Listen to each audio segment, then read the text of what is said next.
minutes sur TV Finance et Boursorama et je suis avec Antoine Quesada. Bonjour Antoine. Bonjour Aude. Vous êtes trader, formateur et coach et donc on va parler de l'ouverture de la bourse ce matin. Comment a réagi l'indice aux déclarations de Mario Draghi ?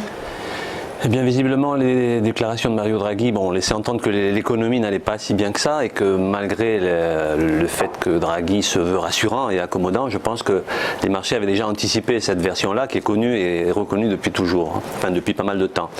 Donc, il y a quand même une certaine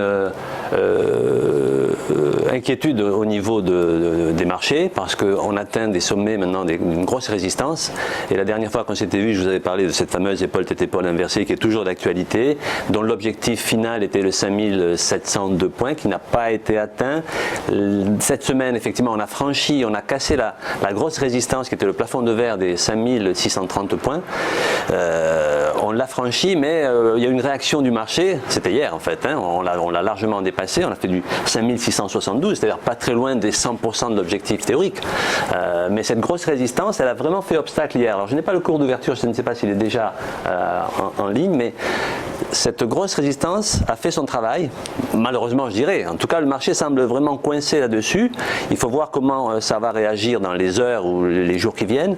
Ce que l'on voit ici d'un point de vue graphique, c'est qu'on a ce qu'on appelle un énorme avalement baissier, qui est une grande bougie rouge, donc un chandelier japonais bien rouge et bien grand de la journée d'hier, qui avale complètement les bougies précédentes et qui, par la même occasion, a fait un haut plus haut sur le marché, alors que les indicateurs, eux, ont fait des hauts moins hauts. Ce qui est un signe de mise en place d'une divergence baissière, même si ça n'est pas validé ni encore confirmé.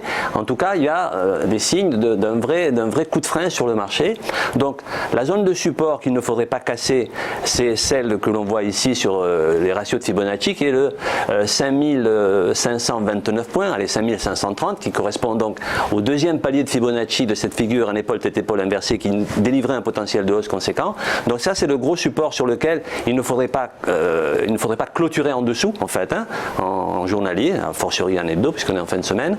Sinon, on risque effectivement de revenir sur le palier inférieur, qui lui se trouve sur les 5488, voire même plus bas. Donc, tout le monde attend la réaction de la Fed le 31, mercredi prochain. Je pense que ça sera, c'est très attendu. Donc pour aujourd'hui, encore une fois, je ne sais pas si vous avez l'ouverture, je pense qu'on aura du mal à 14%. Voilà, je pense qu'on aura du mal à aller plus haut. Donc moi j'invite à la prudence et à surveiller principalement ce gros support des 5530 points qu'il ne faudrait pas casser en clôture. Sinon effectivement on risque d'être sur une petite inversion à court terme de la tendance court terme.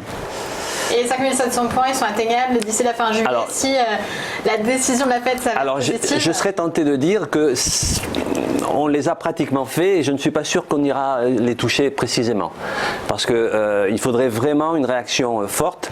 Cette baisse qui a eu lieu hier, elle s'est faite avec des volumes.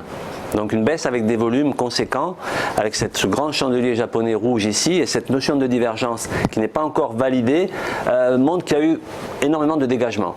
Et d'ailleurs c'est tout à fait compréhensible, sur ces niveaux de résistance, les investisseurs qui ont eu la chance, ou la bonne vista d'investir, d'acheter il y a quelques semaines, prennent leur bénéfice, ce qui est tout à fait légitime. D'autant que cette grosse résistance, on l'a tapé à plusieurs reprises, on a fait mine de la franchir hier, mais au final, on a reculé.